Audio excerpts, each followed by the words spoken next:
अस्सलाम वालेकुम दोस्तों। वर्ल्ड कप में अब पाकिस्तान यूएस का मुकाबला है आज। मगर क्या घबराने की बात है? मुझे लगता है जिस अंदाज से हम नीदरलैंड से खेले उसके बाद है। मगर कुछ डराने वाली चीजें हैं जिनके ऊपर बात करना बहुत जरूरी है। एहसान आदिल को शामिल कर लिया गया है और वो डेब्यू करेंगे अगर पाकिस्तान के खिलाफ मैच खेलते हैं। पाकिस्तानी क्रिकेटर हैं। वर्ल्ड कप 2015 में मैंने वो वर्ल्ड कप कवर किया था, वो पाकिस्तान की तरफ से खेले थे। अब उनका डेब्यू यूएसए की तरफ से पाकिस्तान के खिलाफ होगा। अगर वो खेलते हैं, मोस्ट प्रोबेबली खेल भी सकते हैं। एहसान आदिल के साथ उनके टीममेट हैं हरमीत सिंह। जो एहसान आदिल जो है बाबर आजम की कप्तानी में अंडर 19 वर्ल्ड कप खेले थे 2012 में शायद। उसी वक्त हरमीत भी खेले थे भारत की तरफ से अंडर 19 वर्ल्ड कप में। सो दोनों ओपोनेंट थे। अब दोनों इकट्ठे खेलेंगे और पाकिस्तान के खिलाफ खेलेंगे। अब आते हैं मोहम्मद मोहसिन की तरफ। ये पाकिस्तान के एक बड़े जबरदस्त लेग स्पिनर थे। इनका डोमेस्टिक का ठीक रिकॉर्ड था, बैटिंग भी ठीक ठाक कर लेते हैं। उनकी कहानी बड़ी दिलचस्प है। उन्होंने एक बार 6 मैचेस में 9 विकेट्स ली। पाकिस्तान के कैंप में कॉल भी किए गए। पाकिस्तान टीम ने ऑस्ट्रेलिया जाना था, शायद ये बात है 2019 की। ये बैटिंग भी कर लेते हैं। तो उस वक्त उस्मान कादिर को चुन लिया गया था और ये फिर फारिग कर दिए गए थे। उसके बाद ये कुछ डोमेस्टिक खेलते रहे, फिर इंजरी से झूले और 1 साल इंजरी में रहे। बाद में जब इंजरी से वापस आए तो इनको फर्स्ट क्लास में भी ज्यादा चांस नहीं मिला। ग्रेड 2 लेवल की क्रिकेट वो खेलते थे, वो भी ज्यादा नहीं, बल्कि सीट जिसे बोलते हैं ना, डगआउट में बैठना, वहीं पे बैठे रहते थे। इंग्लैंड में लीग क्रिकेट के लिए उनका कॉन्ट्रैक्ट हुआ। उन्होंने पीसीबी से राब्ता किया, पीसीबी ने उनको एनओसी दे दिया।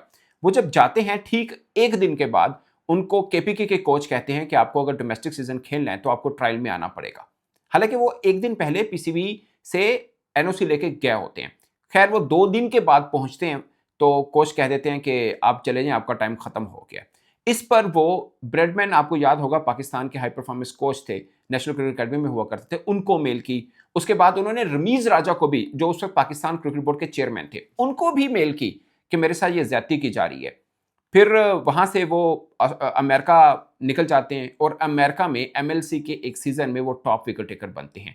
अब इनके बारे में फाफ डुप्लेसी ये कह रहे हैं, मोहम्मद मोहसिन के बारे में, जो पाकिस्तानी बॉलर था और अब अमेरिका की तरफ से खेल रहे हैं, उनके बारे में फाफ डुप्लेसी ने ये कहा कि पाटिया ट्रैक के ऊपर भी ना, यानी जहां पे टर्न नहीं है, वहां पे भी ये जबरदस्त बॉलर है, क्योंकि इसकी स्पीड अच्छी है, इसकी गुगली तगड़ी है और एक अच्छा बॉलर। और एमएलसी के अंदर बहुत अच्छा परफॉर्म इसने किया हुआ है और पोलार्ड को आउट किया था बड़े ज़बरदस्त तरीके के साथ। उसके बारे में ये कहा जाता है कि जब पोलार्ड बैटिंग करने आए तो उन्होंने स्लिप ले ली, तो पोलार्ड को लगा कि ये लेग ही करेंगे, लेग स्पिन करेंगे, मगर इन्होंने गुगली करके उसको आउट किया, यानी माइंड गेम। सो दिमागी तौर पे ठीक है। 6 फुट 3 इंचेस इस बंदे की हाइट है और आईटी में ग्रेजुएट है, पढ़ा लिखा लड़का है। बल्कि इसकी प्रेस कॉन्फ्रेंस भी हुई, उन्होंने बोला कि पाकिस्तान को हम टफ टाइम देंगे, हमें पता है हमने 24 में हराया है और साइकोलॉजिकल जो एडवांटेज है वो हमारे पास है, पाकिस्तान के पास नहीं है।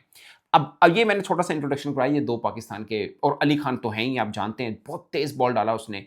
उन्होंने भारत के खिलाफ मैच में, अगरचे पूरे कोटे कवर नहीं कर पाए थे, इंजरी थी और अभी भी डाउटफुल है कि पाकिस्तान के खिलाफ खेलते या नहीं खेलते। आई विश के खेलें, क्योंकि एक मजेदार मैच होना चाहिए, ऑनेस्ट ओपिनियन। मजेदार, ये कोई फायदा नहीं है कि यार एक एसोसिएट टीम है, उनकी भी पूरी टीम ना खेल पाए तो मजा नहीं आएगा। आई विश के अली खान खेलें। कमाल बॉलिंग की उस बंदे ने, मजा आया इंडिया के खिलाफ। जैसे उसने पहली बॉल पे आउट किया था अभिषेक शर्मा को, सुपर बॉलर। मुझे मजा आया कि यार एसोसिएट टीम का बॉलर इतना तीखा है, अगरचे वो लीग खेलते हैं, कैरिबियन लीग भी खेले हुए हैं, चंगा तगड़ा बॉलर है, वो खेलेगा, मजा आएगा। उधर से एहसान आदिल खेले, मोहसिन खेले, मजा आएगा मैच देखने का। अब आते हैं असल सूरत हाल पे। मुझे ये लगता है कि पाकिस्तान की बैटिंग, आई डोंट नो कि अब कंडीशन कैसी होगी, बट जितने हमने मैच देखे हैं, मुझे ये लगता है कि पाकिस्तान अगर पहले बैटिंग करे तो एक बेहतर एडवांटेज है, क्योंकि हम बॉलिंग के दम पे चल रहे हैं। सो पहले पाकिस्तान अगर बैटिंग कर लेता है तो पाकिस्तान के पास एक अच्छा है, ये सोसाइटी में घबरा जाती है, हमारी बॉलिंग तगड़ी है। लाइक अब अबरार है, I don't know Usman Tariq खेलता है नहीं खेलता, मुझे लगता है कि शायद सीमर के साथ ही जाएंगे, खासकर फहीम अशरफ तो ड्रॉप नहीं करते। अब ऊपर से फास्ट बॉलर में चेंज हो सकता है कि शहीन की जगह नसीम खेल लें, और सलमान मिर्जा तो हैं ही हैं। सो ये वाले चेंज हो सकता है, but 2 fast bowler plus Fahim Ashraf होंगे, साथ में आपके पास अबरार हैं और नवाज हैं, शदाब खान हैं, साइम है। साइम वाले ट्रिकी हो सकते हैं, ये मैं आपको बता दूं। आई डोंट नो, अब फास्ट बॉलर से ही पाकिस्तान अटैक के साथ जाता है। पहला मैच जो हमने खेला नीदरलैंड के खिलाफ, वो मॉर्निंग में खेला था। सो मॉर्निंग में ये होता है, टॉस जीतते हैं, पहले आप कहते हैं मैंने पहले बॉलिंग करनी है, हम चेस करेंगे, क्योंकि अर्ली ऑन आपको थोड़ी सी सपोर्ट मिल जाती है पिच के ऊपर, जो कि पाकिस्तान को नहीं मिली थी। बट अब डे नाइट में मैच है, फ्लड लाइट में मैच है, शायद इस ग्राउंड में पहली दफ़ा फ्लड लाइट में मैच होगा। बट हमने कोलंबो वाला मैच देखा, वहाँ पे ड्यू फैक्टर इतना था नहीं। सो मुझे लगता है कि उधर कोलंबो वाला जो मैच था, जो कि प्रेमदासा का जो मैच था कोलंबो में ही था, वो जो श्रीलंका ने खेला था, वहाँ मुझे लग रहा था कि शायद ना सेकंड बैटिंग थोड़ी सी मुश्किल पड़ रही है। सो मुझे लग रहा है कि पाकिस्तान की बैटिंग थोड़ी सी थिन है, खासकर मिड ऑर्डर हमारा थोड़ा सा थिन है। अगर हम ये करें कि पहले बैटिंग कर लेते तो सुशील टीमें उनको चेज नहीं करने देंगे। आई एम प्रीटी श्योर 160-70 कर लिया, हम चेज नहीं करने देंगे। मगर 150 थोड़ा सा ट्रिकी रन है। वो यूएसए के बल्लेबाज कुछ बेहतर भी हैं, खासकर मुनाक पटेल इंडिया के बल्लेबाज हैं, मुंबई से खेलते रहे हैं, अगरचे भारत के खिलाफ बड़ी इनिंग नहीं खेल पाए थे, but he is very good. और आंद्रे कोस को हम सब जानते हैं, पाकिस्तान सुपर लीग भी खेले हुए हैं, आईएलटी में तो कमाल बल्लेबाजी उस लड़के ने की है। ही इज़ सुपरमैन, मतलब यूएसए पर्सपेक्टिव में देखें, ही इज़ वेरी गुड। सो वो हमें पकड़ना है, एटलीस्ट उसको पावर प्ले नहीं खेलने देना। वो इतना धांसू है, उसको पावर प्ले नहीं खेलने देना। सो वो एक है। अब यूएसए की टीम को देखें, खासकर जो इंडिया के खिलाफ मैच भी खेला, उसमें एक प्रॉब्लम है। अब हमारी टीम को देखें, हमारी 8 तक बैटिंग है। यूएसए की बॉलिंग बहुत अच्छी है। यूएसए की बॉलिंग बहुत अच्छी है। मुझे लगता है कि अगर वो पहले बैटिंग करके 160-70 करते हैं ना, हमें अच्छा खासा मैच डालेंगे। अगरचे 2024 के अंदर वो सेकंड बैटिंग में ही मतलब बराबर किया, फिर सुपर ओवर में हम मैच हारे थे। बट मुझे लगता है कि यहाँ पे उनकी बॉलिंग इतनी अच्छी है, अगर अली खान खेलते हैं, एहसान आदिल खेलते हैं, मोहसिन खान खेलते हैं, नटवालकर खेलते हैं, और एक वो सरदार साहब जो हरमीत सिंह है शायद उनका नाम, वो तगड़े स्पिनर हैं। वो इंडिया अंडर 19 खेले हुए हैं, वो भी भारत के हैं। सो भारत पाकिस्तान के क्रिकेट का टैलेंट तो तगड़ा ही होगा ना, बुरा नहीं होगा। सो ये एक अच्छा खासा जुट है बॉलिंग का। एक कहने को सोशल टीम है, मगर बॉलिंग इनकी धांसू किस्म की बॉलिंग है। सो मुझे लगता है कि हम चेस की तरफ गए तो थोड़ा प्रॉब्लम होगा, खासकर हमारे ऊपर के 3 बल्लेबाज अच्छा खेल रहे हैं। खुदा ना खास्ता वो जल्दी अर्ली ऑन आउट होते हैं, तो नीचे तो हाथ बिल्कुल खाली है, मतलब थिन है हमारा मिडल ऑर्डर। आप सोचिए ना, चौथे नंबर पे बाबर आजम आते हैं, जिनके बल्ले रन नहीं उगल रहे।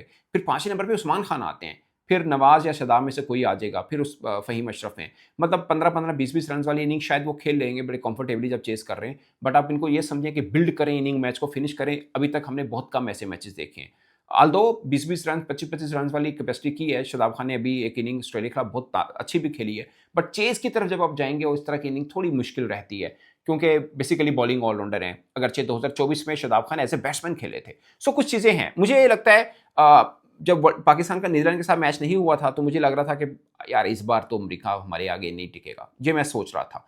बट अब जब मैंने उनका इंडिया के साथ मैच देखा और हमारा नीदरलैंड के साथ मैच देखा, तो मुझे थोड़ा डर लगा कि यार अमेरिका की बॉलिंग बहुत ज़बरदस्त है। मतलब एसोसिएट टीमों में जितनी भी टीमें हैं, मुझे सबसे अच्छी लगी। अगर प्योर टैलेंट टीम देखनी है तो शायद नेपाल की है। उन्होंने इंग्लैंड को ज़बरदस्त तरीके के साथ 184 रन पर 180 रन बना लिए थे, बहुत बड़ी बात है।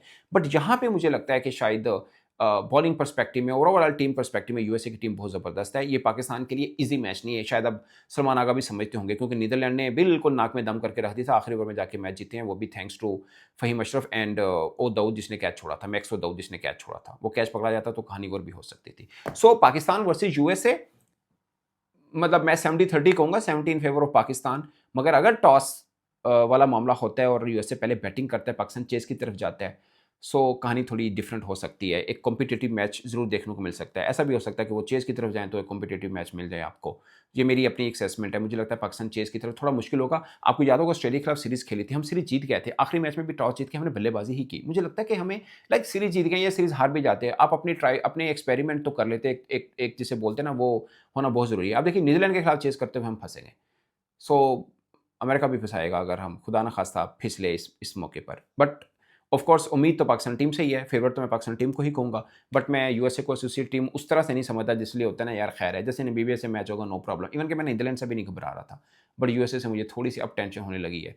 देखें दोस्तों क्या होता है। बट आई विश के यूएसए की भी पूरी टीम फिट होकर खेले, कोई इंजरी ना हो और मज़ा आए ताकि मैच देखने को। इस पर दोस्तों अपनी राय कमेंट की सूरत में जरूर बताएगा। मेरी तरफ से इतना ही, इजाज़त दीजिए, अल्लाह हाफिज़।